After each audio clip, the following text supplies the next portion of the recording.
Once a Kalalal, Yahweh Hashem Yahweh Shai, which is saying all praises to the Most High Yahweh, in the world ignorantly called God, in the name of His Son Yahweh Shai, in the world ignorantly called Jesus Christ. Alright, double honors to the apostles of James, of the apostle Elatar, and down. Salutations to the brethren in the highways and the byways teaching this word in sincerity and in truth. We are the Hebrew Israelites, not the black Hebrew Israelites. We are the Hebrew Israelites. Come out here week in, week out under the banner of James to the spirit of Yahweh Hashem Yahweh Shai, to teach the scriptures, right, to the elect of our people, right, so that they might be awoken, you know, the prophecy of Ezekiel 37, the dry bones in the valley, right, which are ordained to receive this word and come back to life.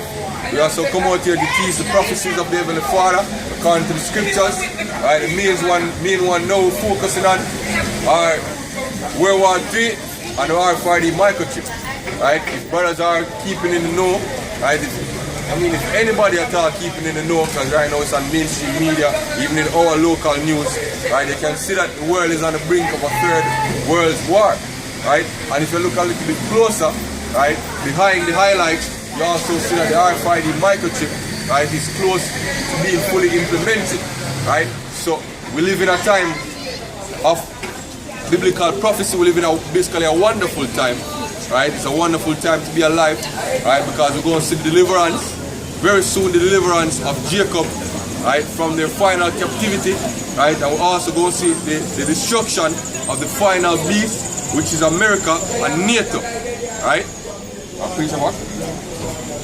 Habakkuk 2 verse 2, and the Lord answered me and said, Habakkuk 2 verse 1, I will stand upon my watch and set me upon the tower. Give me Isaiah 62 and 6 just alright, so the scripture say, I stand upon my watch, right? What that mean? That means that we are watchmen, right? What's the job of a watchman? Of a watchman? Read. Isaiah 62 verse 5. 6. Verse 6, right here. I have set watchmen upon thy walls, O Jerusalem, right, which shall never hold their peace day nor night. Right. He that make mention of the Lord, keep not silence. Right? So we're out here week in, week out, every Friday night, every Saturday night, right? Whether rain pouring down or not, we're out here, right? Till as the brethren discussed just a while ago, people are asking if I get paid to do this, right?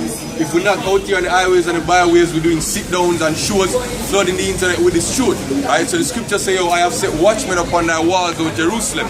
You people walking by are the people of Jerusalem, right? We are the watchmen that the Lord Yahweh Hashem Yahweh Shai, right? We ignorantly call God and Jesus, have set upon your walls, right? To warn you of the things that are coming to pass, just like a watchman would sit upon the walls of a village and warn the people of impending danger, right? So we stand up on our watch, right, waiting to see what the Lord will say, waiting to see what prophecies the Lord will fulfill, right, so that we can come and tell you people, the elect of our people who are meant to hear the truth, that hey, the storm is coming, right? Back to Habakkuk. Habakkuk 2 verse 1 again. I will stand upon my watch and set me upon the tower, right, and will watch to see what he will say unto me, and what I shall answer when I am reproved. Right. And the Lord answered me and said, write the vision and make it plain upon tables, that he may run that readeth it. For the vision is yet for an appointed time, but at the end it shall speak and not lie. So the first thing he said, write this plain upon tables, right? Meaning write down all the prophecies that I'm going to tell you going to come to pass. That's why we have this book, right? And he said, let him that readeth it run. So we know that reading the prophecies in the final days, we run out here and we tell you people, right? That simply means that we make haste to tell you, because the things that are written in the scriptures are making haste to come to pass now, right? If you look up the word, that he may run, we have, look it up in the Chinese lexicon, you basically say, run to safety, run towards tower, like when he said the name of the Lord is a strong tower, right, that is safe for the people. So basically, I'm more running to safety, right, because the things that are to come are lamentations, wars, and sorrows. Matter of fact, get me 24 we say into the chambers for a little while. What that one? See? I said 26. Yeah, 26. See? Because right now the Lord is about to bring the prophecies to the last day prophecies to pass, yo. The time of Jacob's trouble. A lot of people hear about this impending World War III that's coming, right? And they think it's a light thing, right? They don't understand the implication of a third World War, right? People who are alive during World War II or who heard about the stories of World War II know that you have forced drafting that happened in those times, yo. Right? When the British officers come to knock on your door, or the high-ranking officers in the JDF come and knock on your door, yo. See, and tell you that, look here, the Queen requests your service, yo. Many people don't know that you're gonna have trade being cut off, yo. So 90% of what we use is being imported from abroad. So what happens when trade stop, yo? Our people gonna go through starvation and famine, yo. Isaiah 26 verse 20. Come my people, enter thou.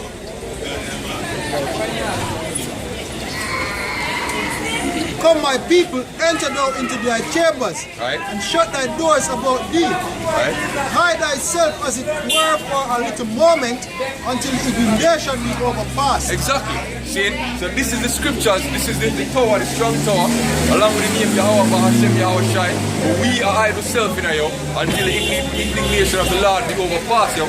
So we out here preaching, we hope that we are part of the elect, right? And we hope that Psalm 91 are going to fulfill upon we, yo. We hope that we are going to dwell in the shadow of the Almighty when the Lord bring him swift judgment upon this place, yo.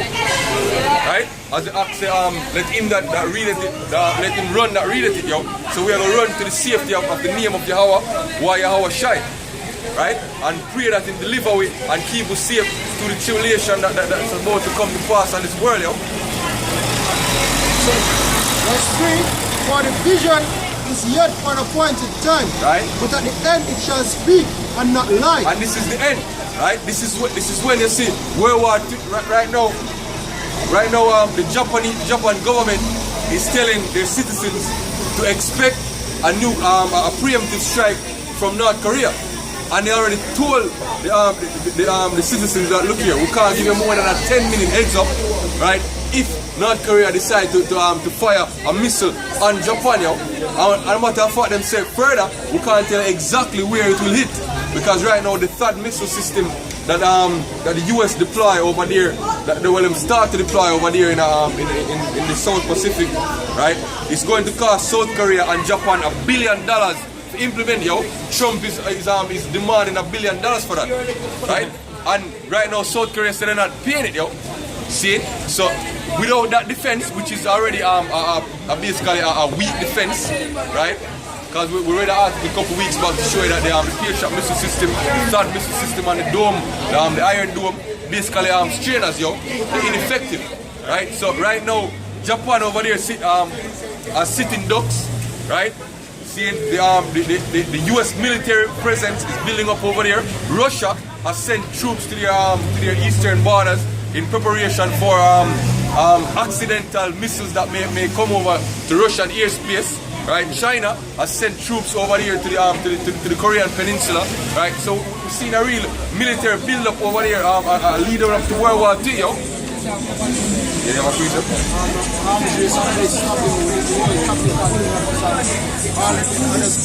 Deployment time now. Gone. Meanwhile, Russia and Iran deploying troops over there in Syria, yo, while all the world is focused on North Korea. Right, this is Jeremiah 28 and 8.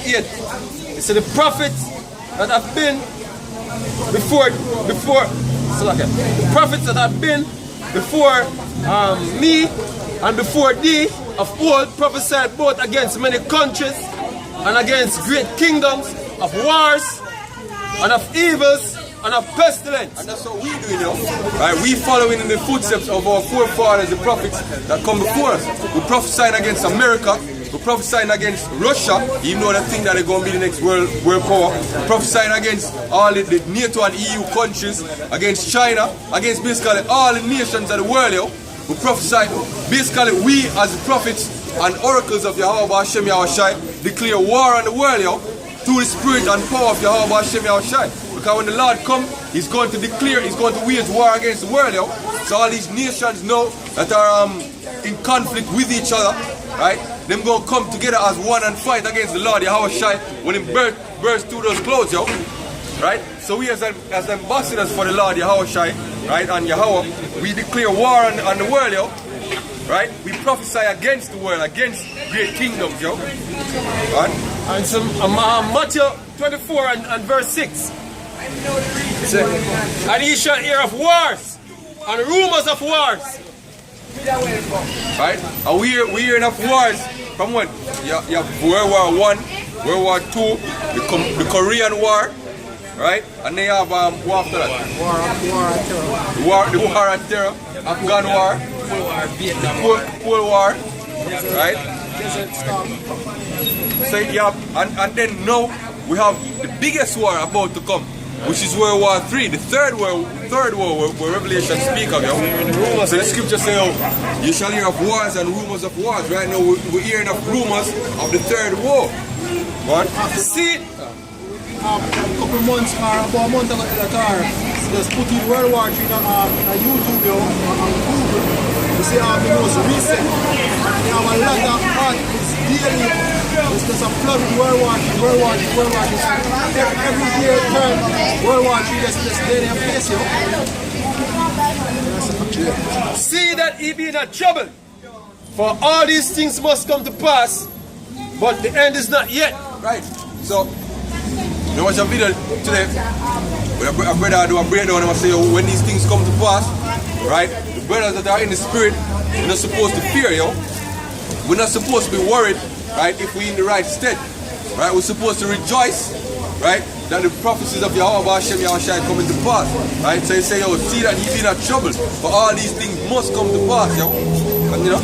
For nation shall rise up against nation, and kingdom against kingdom.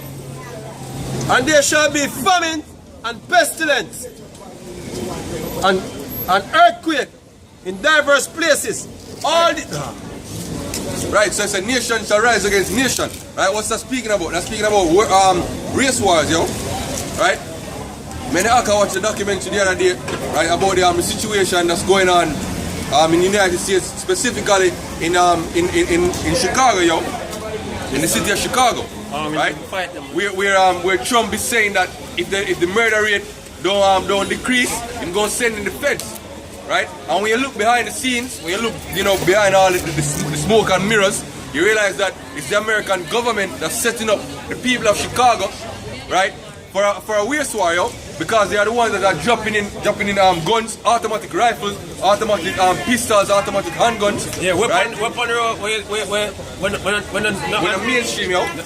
weapon, yeah, as brother say, weapon basically is not mainstream. But this so-called white man arming Negroes over there, you know, the inner cities them to wage a war against them. Him have this philosophy. Not even specific philosophy. Him have this tactic when I use now, when you call it hard up care or the Hegelian dialectic. You know what I mean? Problem, reaction, solution, man. So what I'm doing, in creating a problem that him can offer a solution. And the solution is to bring martial law, man. You know what I mean? To send the military against them gangs. So him arming the gangs them, you know what I mean? Stir up a lot of problem in the inner cities them.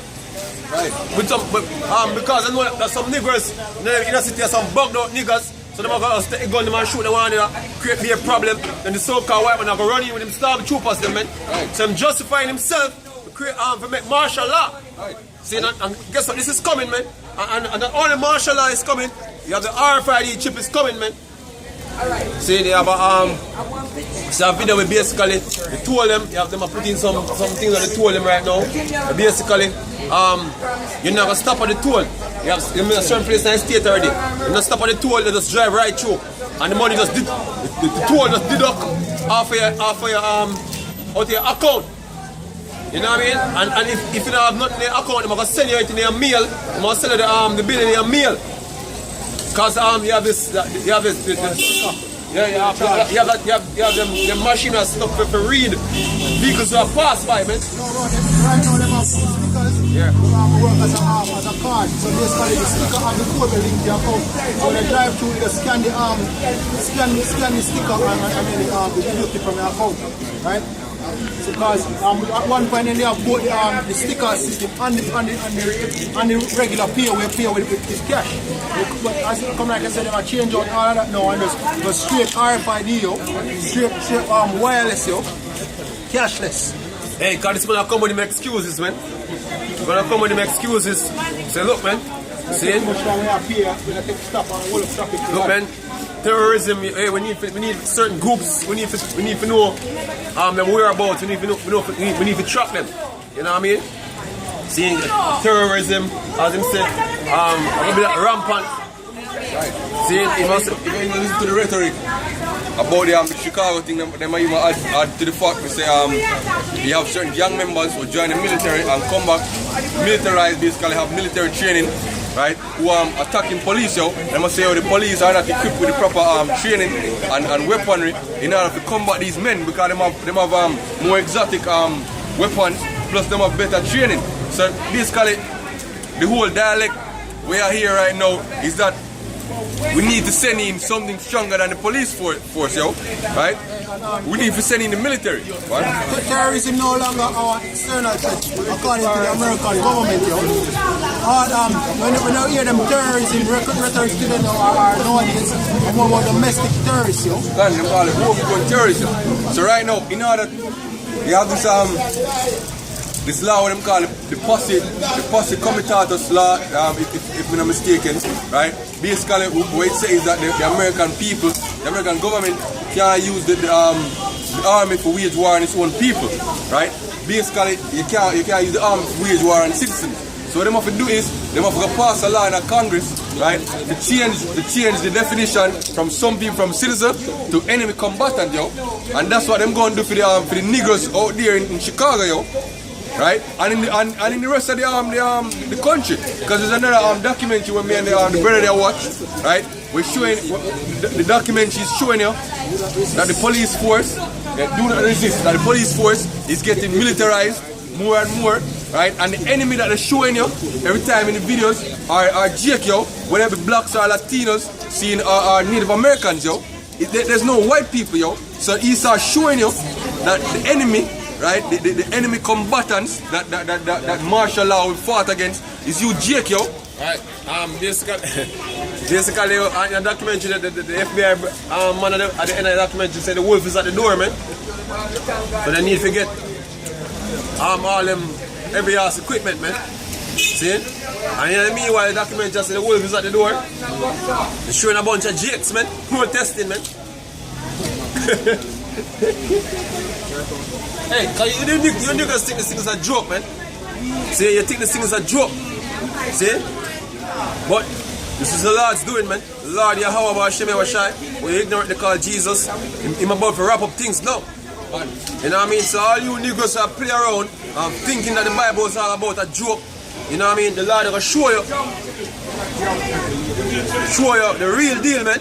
Yeah, the Lord justified in killing you niggas, Right? When you see the shit will pass when you see the shit will pass for knowledge right now, when you see the shit will pass for normal right now, the Lord is justified, more than justified for killing you niggas, Right? When a bitch can sing a song, right? Say a man wrong to search her phone, but she don't wrong to give the man bun, and then you have niggas and women upholding that shit, You know the Lord needs to come back and wipe the shirt clean, Right? When a woman can dress half naked, basically naked, right? And a man correct her, and then that man gets shamed by society. So we tell her to wear clothes, you know that this world needs to get destroyed, See? When a 5-year-old can choose them gender, right? But can't legally have sex till they're 16 or 18, you know that this society needs to get destroyed, Right? When you have a so-called Black Lives Matter movement that start just supposedly because a young black man get shot, and then now when you read the charters online, it's all about protecting the right of the so-called black woman, and transgenders and lesbians, That's all the rhetoric is about, No, it's Black Lives Matter, but it's sponsored by white people. Hey, they should change the name to Black Bitches Matter, Hey, that's really all it's about, It is reported, it is said, or it is alleged that George Soros is the one who fund Black Lives Matter, man. See? And that's probably true, yo. We're saying now, we need to also we are conspiracy theorists, you know? Yeah, but so that George Soros is the one behind it, man. See, and you know what that is all about? If it's George Soros. Because when you look for it, you have 1,000,001 protests take place daily. What determine what get highlighted and what don't get highlighted, yo? The things that get highlighted are what fit the so-called white man agenda, yo. Right. And the bigger you see the movement, and the bigger anything else in the media hype up, know that you have something to do with their agenda, yo. Because the media is not for the people, yo. It's not about giving information, educate, yo. It's a tool of persuasion, propaganda, yo. Right. On all levels, whether domestically or internationally, yo. All media, if simple Jamaica boy tell what you do and say, this has something to do with the government in a light of it, stir the population to this. How much you say of big corporations like CNN, NBC and all these other major media houses, yo. Because a media is a main sorcery weapon, yo. In crystal ball that I use to feed the masses. So if you have something like Black Lives Matter, you see on the forefront, then you have something to do with clean agenda. As simple as that. Right, the so-called white man now make something get so prevalent without it being part of their own game plan, yo. Right? That's another thing you niggas keep forgetting, yo. That anything seeing we get pushed in the system, whether it be what you call it, the Black Panther movement, right, or Martin Lucifer King, right, anything like that we get prevalent is the so-called white man allowed for me, yo. The only reason why we out here teaching as men of the Lord and can teach against the state without being locked up is because the Spirit of the Lord is with us, yo. Right? And the so-called white man know that he can't run in yet. The Lord have a hedge around me for now, yo. Right? But shit like Black Lives Matter and everything yo, that's designed by the so-called white man, yo. Hey, and you remember another thing where church GM using says never make a good crisis go to waste. You know what I mean? Right. And in a way, seeing the reason why we're out here and him don't make a move yet because he want to build a narrative of this terrorism type of narrative, you know what I mean? So when they put all them policies in place and convince the people, say, look, we have terrorists out here and here is some of the terrorists them. See? Hey, at some point, when they done creative narrative, he might come at us, man. He might come at us. See, I have a lot of men who are doing this thing where I get put to death. Right. You know what I mean? See? Hey, you have some Hebrew, you have some group, basically sell out, think that the so-called white man